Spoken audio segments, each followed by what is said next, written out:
Welcome to the Weekly Leadership Experience, a place for leaders to get inspired, be challenged, and grow. I am your host, Reshad Oberlander. Let's get started.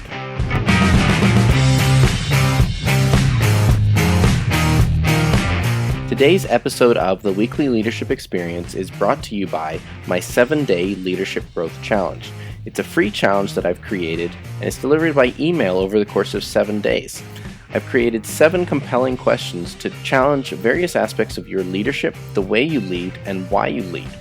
Go to reshadoberlander.com and scroll down until you find the 7-day leadership challenge, or look for the link in the show notes.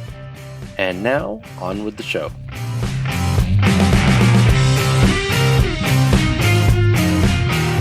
Hello, leaders, and welcome to this week's show.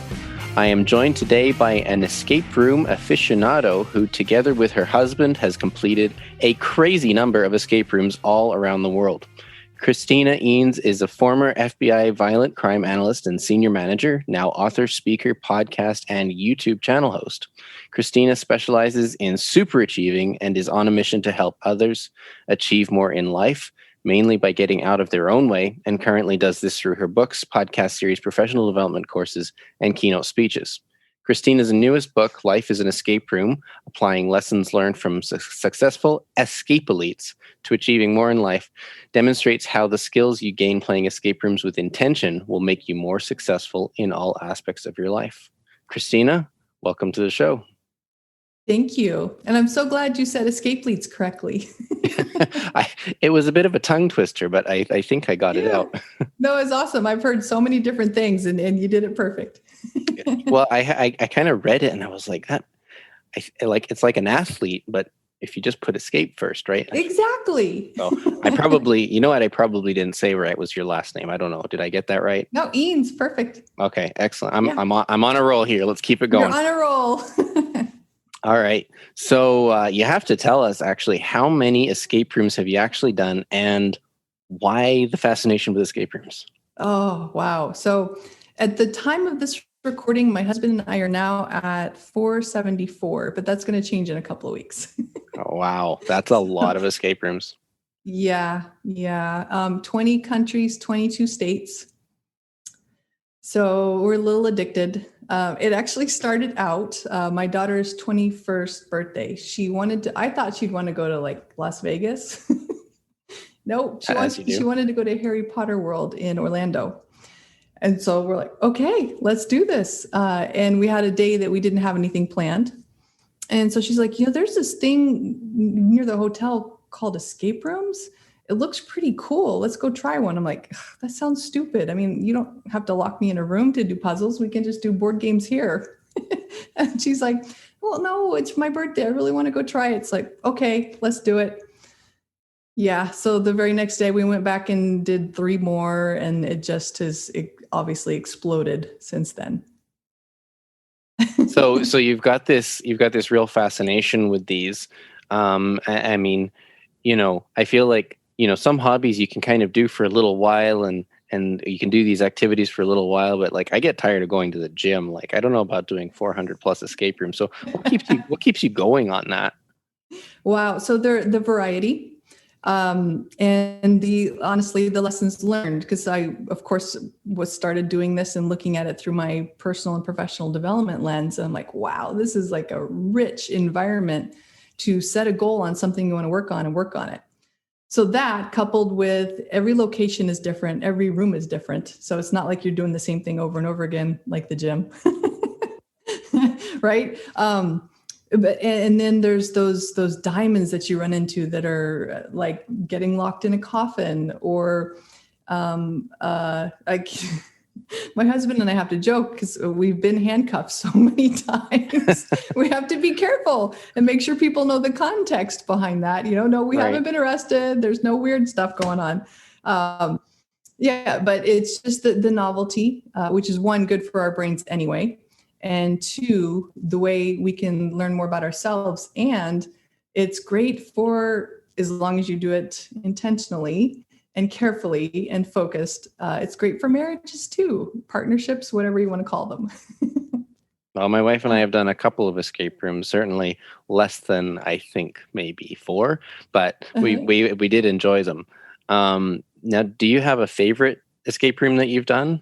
Oh, so that's really, we've been asked that before, like, what's the best one you've done? And we like different ones for different reasons. Of course, the ones that really stand out in your mind are the ones that are different, like actually doing one on a boat that started filling up with water. We've done a few rooms in complete darkness. One of them was not what we expected.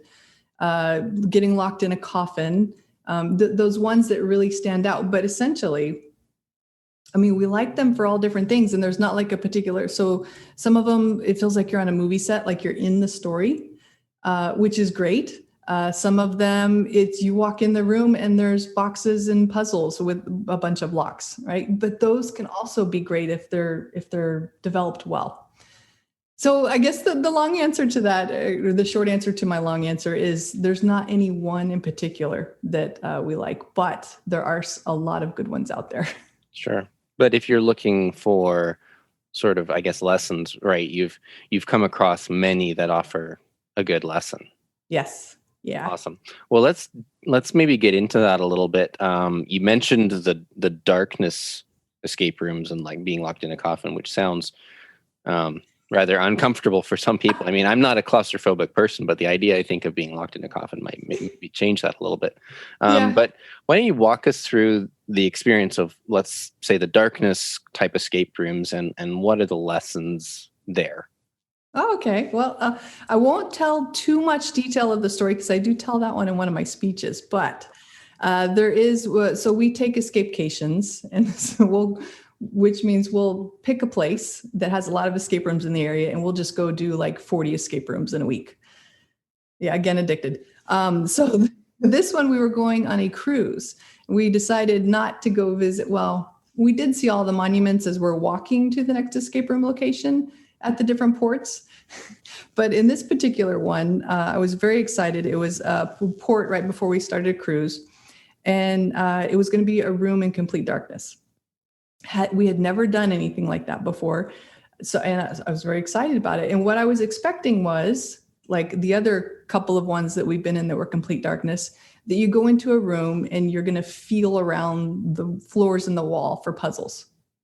Okay, so that's what we thought we were walking into. And it was at first. But then it changed very quickly. So we did figure out a puzzle, and we thought it was weird because there was only like one in the room. We're like, what are we going to be doing for an hour? But once we solved it by, I can't remember what it was. We had to manipulate some shapes based on different things we found around in the room. We heard a crash. And so we ended up finding part of the wall had moved out of the way. Oh, wow. We ended up walking through this little, I'm assuming it's like a little hallway because we can't see anything. I mean, it was so pitch black, you couldn't even see the light on the cameras that they have with the game master watching you. And so we got into this other room, and it smelled really bad. They were using all your senses. And we ended up finding our way through a tunnel that we had to crawl up and over, and in this big ball pit. And there was one point where we were in this little tunnel. It got blocked. My husband is behind me. He's a 6'4" guy. So I'm in this little area that I got trapped in. And I almost I got claustrophobic for a moment. I was like, I want to get out of here. But kept going, right? Long story short, though, we ended up going through tunnels, going through a foam pit, crawling up a wall that had things on it to crawl. And then we found the light, which is what we were searching for. It was a magical forest, and we were trying to bring magic back. But the lesson that taught me was, because there were moments, I mean, it felt like we were in there for hours, and it was only an hour. Tired, hot, sweaty, jet lagged, still having fun.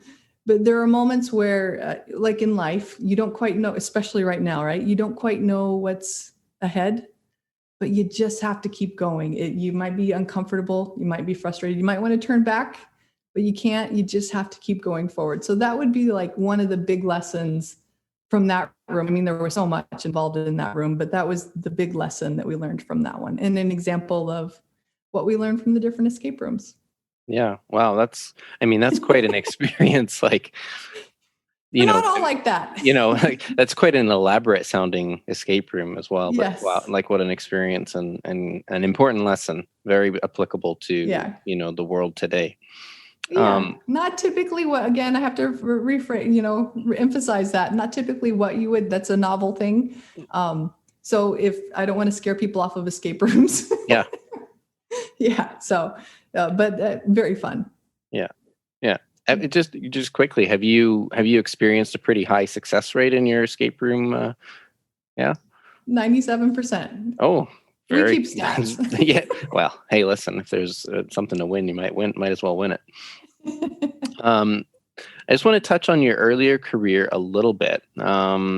First, tell us about your 15 years with the police service and FBI and what that taught you. Yeah. So, a lot. So, I actually was going to go into biology, and I always thought of law enforcement as an interest, something, I loved watching the shows and stuff. But then I decided to have kids when I was in college, so that I don't plan this much anymore, so that I didn't have to take maternity leave when I got out of college. Yeah, I know. Super planner, not so much anymore. But so about junior year of college, I have 2 kids. I'm looking at careers in biology. And I realized if I want to make enough to really support the kids at the lifestyle that I wanted to, I probably would need to go all the way up to a PhD in biology. So I thought, well, okay, what else can I do? Well, I love law enforcement. I know I'll find something. So I switched all my classes over to law enforcement classes. And I had about a year and a half to figure out exactly what I wanted to do. And that's where I discovered the field of crime analysis. Now, crime analysis is a little different than what I think people think of criminal profiling. Crime analysis is, I guess, the closest show that I would think of. Do you remember Numbers? Yeah, I do. Yeah. So that would be like the closest thing to crime analysis. It's math-based a lot. And it's helping, there's so many different things you can do within that field, doing regular crime stats, gathering leads for detectives for patrol, but a lot of math-based. Anyway, so I decided I'd go into that, and I went and I got a job at the police department that I was living in the town at that time. And I loved it so much. I did it for about 5 years there. And then I was as high as I could get in the police department as a non-gun toter. So at age 30, I thought, okay, well, I'm going to go join the FBI. I want to make change on a big scale. Sure, why not? So I want to end up joining the FBI's Violent Criminal Apprehension Program, which is a group of crime analysts that help local, state, and federal, at least it was then, I'm not sure what it is now, but they help local, state, and federal, and even international agencies with their violent crime cases. So it's a data repository, essentially, of violent crime cases.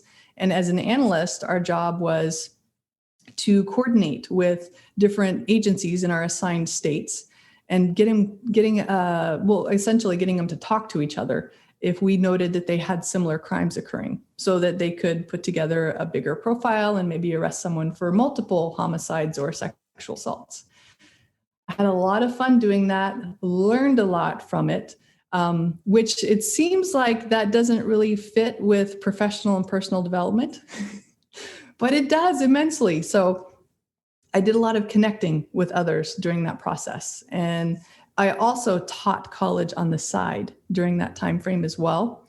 So I've always been doing some sort of development. So when I got several years into violent crime analysis, I knew I wouldn't want to do that for my whole career, because I was still looking for bodies on the side of the road in the wood, because we were driving places, totally different mindset when you're looking for things.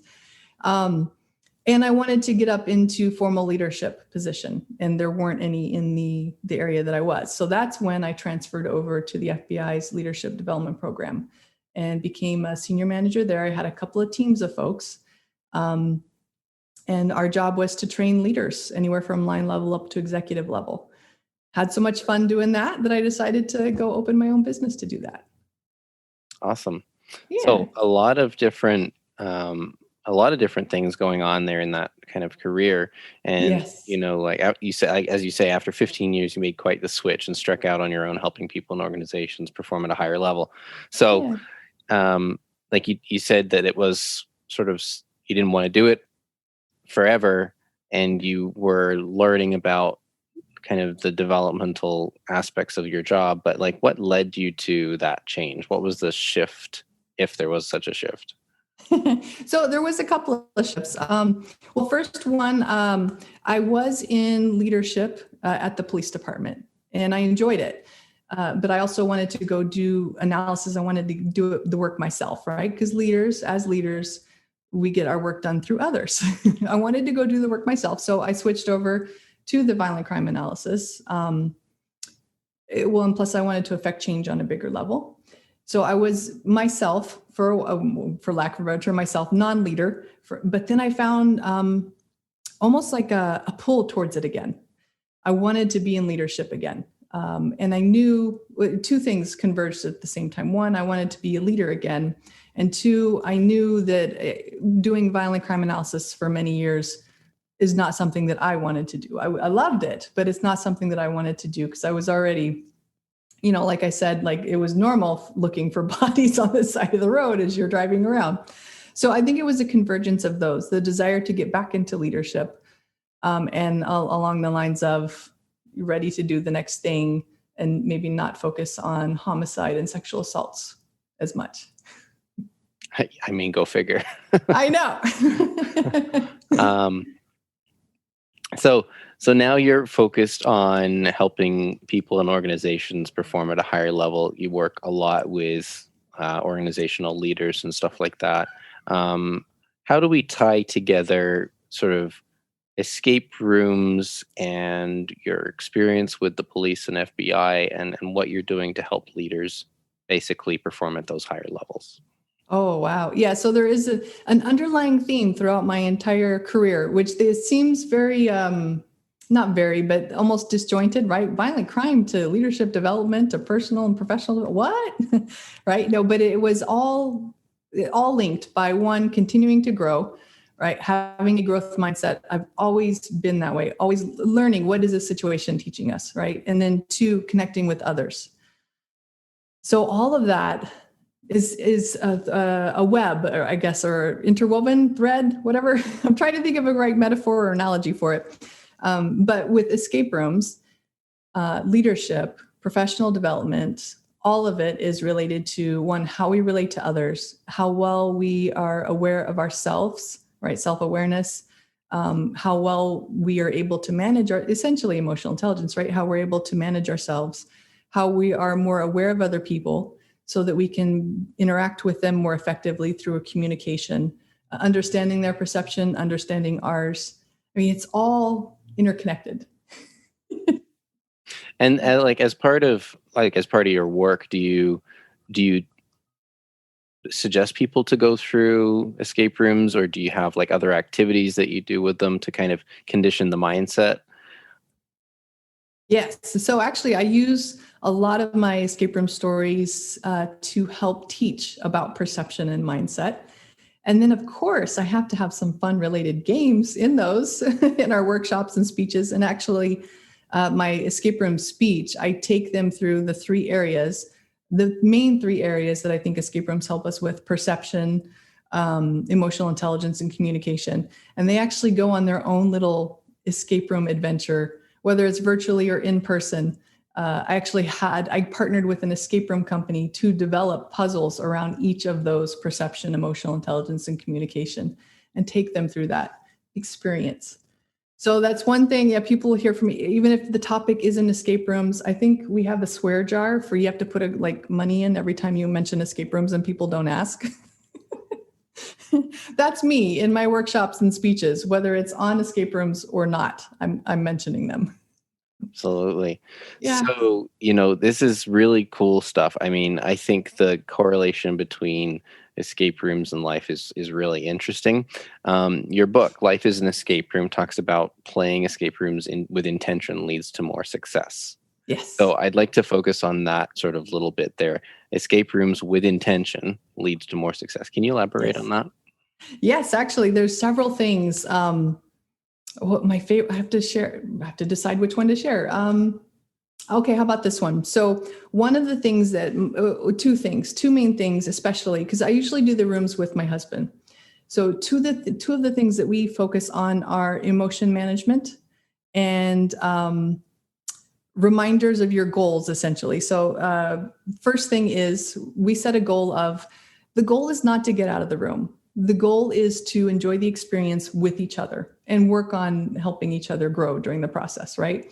So if any of us starts, myself or him, confession time, right, starts to get frustrated or pushy or whatever, we remind ourselves, what is our goal here? Right? And literally take a couple of minutes, which can seem like a long time, right? When you're on a time crunch and you're getting nervous, take a couple of minutes and say, okay, chill out. What's the goal here? It's for us to have fun. Are we having fun right now? No. Okay, stop, reset. Let's focus on having fun together. It doesn't matter if we get out. But we still get out 97% of the time. The other thing is, and especially when we run into those rooms where this has happened a few times, you look up at the timer, you've got 5 minutes left. And it looks like you have about 20 different puzzles left to do. In your mind, we blow those things up, right? So the other thing that we normally run into that we need to set an intention on is when you get in a time crunch, breathe through it, relax. Everything's going to be okay. So self-managing, soothing those emotions. And without fail, we've gotten out with like 2 seconds to spare because we took that second to just relax, right? And focus so that we can stay in that, the rational part of our mind instead of that emotional amygdala hijack part. So that would be an example, two of the main lessons that we focus on intentionally when we're going into escape rooms. Mm-hmm. So have fun. But there's so many more. Yeah, absolutely. And so as you're saying, so the two things here that we're mentioning is just have fun, mm-hmm. and kind of that reminder to slow down. Yeah. Well, because there's times when things get tense and you're going to experience that 5 minutes the same, whether you're anxious or you're going to have that 5 minutes, whether you're spending it anxiously or chilled out and, well, maybe we'll get out, maybe we won't, but let's have some fun doing it. Right. I mean, wouldn't it be nice to always be able to make the choice of like, do you want to spend your time being anxious or do you want to spend your time enjoying it and in a relaxed time, exactly. kind of frame of mind? Yeah. Which then that, translates over into life. Like just the other day, I was worried that I wasn't going to get somewhere on time. It was like 10 minutes before I needed to be there and it looked like there was traffic up ahead. I was like, well, 10 minutes is 10. Do I want to spend this stressing out? And then I get up there, arrive at my location all, disheveled and frustrated and upset, or do I just chill for this 10 minutes because there's nothing I can do about it? And then I arrive and I'm relaxed and ready to go. Mm-hmm. Yeah. Just one example that popped into my head of different ways that we can translate that. Oh, for sure. And I'm sure in your work with organizations and business leaders that like that nugget on its own for leaders is super powerful because like oftentimes leaders are pulled in so many different directions and there's various demands on their time and energy, and trying to manage all of that probably feels a lot like a puzzle sometimes. Yes. Yeah.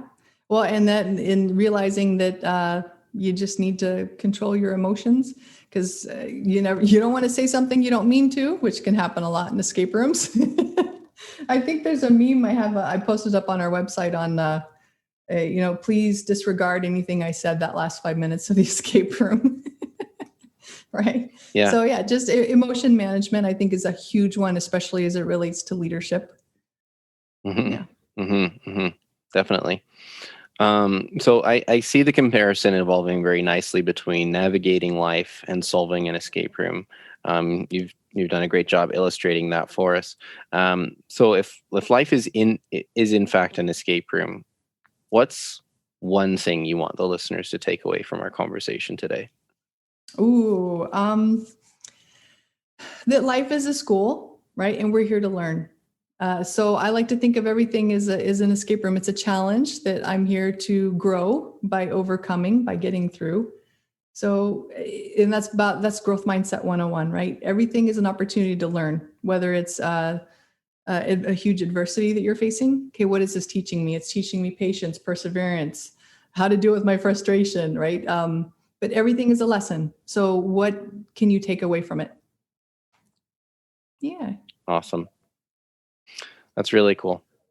I love the growth mindset, and I love that you share that. I love that, everyone and everything has something to teach us. So I appreciate that very much.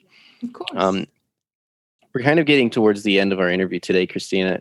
I'd like to ask you, what is one thing you know about leadership that you wish everyone knew? Oh, I love this. And I taught this to all my folks when we were at the leadership development program. It's not about you. So often as leaders, we think we need to lead from the front and be able to tell everyone what to do. No, our job as a leader is to step back and support our people and develop them. It's not about us. It's about them, what they need to get the job done.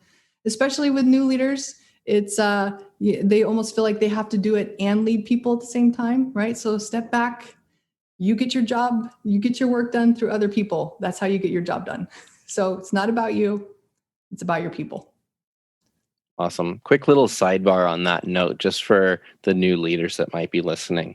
Yes. Is there, I don't want to call it a quick fix, but is there a quick escape from that trap of leading from the front and trying to, be about me versus about others? Ooh, quick fix.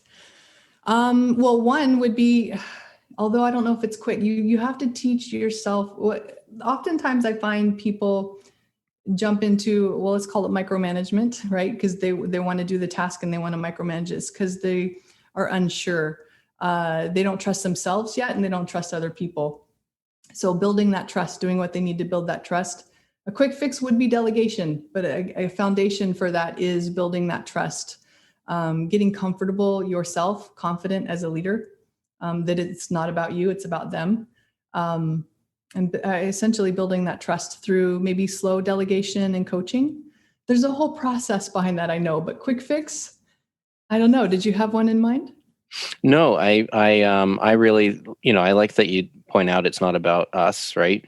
That leadership is about the others, and I'm very much a proponent of servant leadership.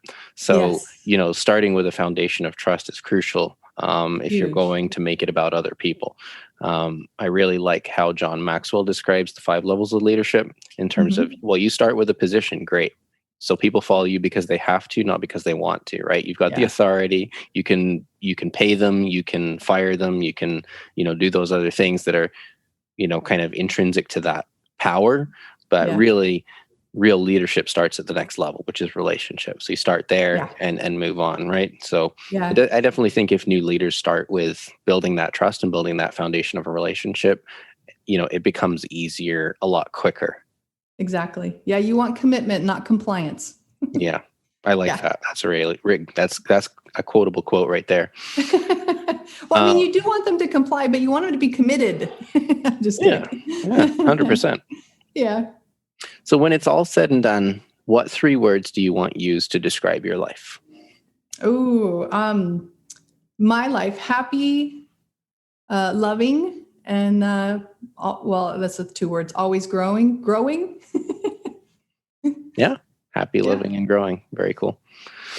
Well, it's been a really fun conversation. I think a little bit different to a lot of my other leadership conversations, but some really great principles here around what escape rooms can teach us about life, leadership, relationships, and all kinds of things in between. Christina, I know you're really active on LinkedIn and some other social media streams. Can you share where people can connect with you and find out what you're doing? Sure. Mainly my website, ChristinaEanes.com. That kind of links to pretty much everything. So That's the one stop and then link from there. Great. Well, thank you everyone for listening today. Make sure to head over to ReshadOberlander.com for the show notes and subscribe, rate, and review this episode and share it with a friend. Check out Christina and her work. It's really interesting stuff. A lot of great resources on her website. Until next week, stay awesome. If you've enjoyed what you've heard today, would you head over to Apple Podcasts or wherever you listen to podcasts and subscribe, leave me a rating, leave me a review, and share this with a friend. It spreads the word and helps the podcast grow. You can also find me on social media at RE Oberlander. Until next time, stay awesome.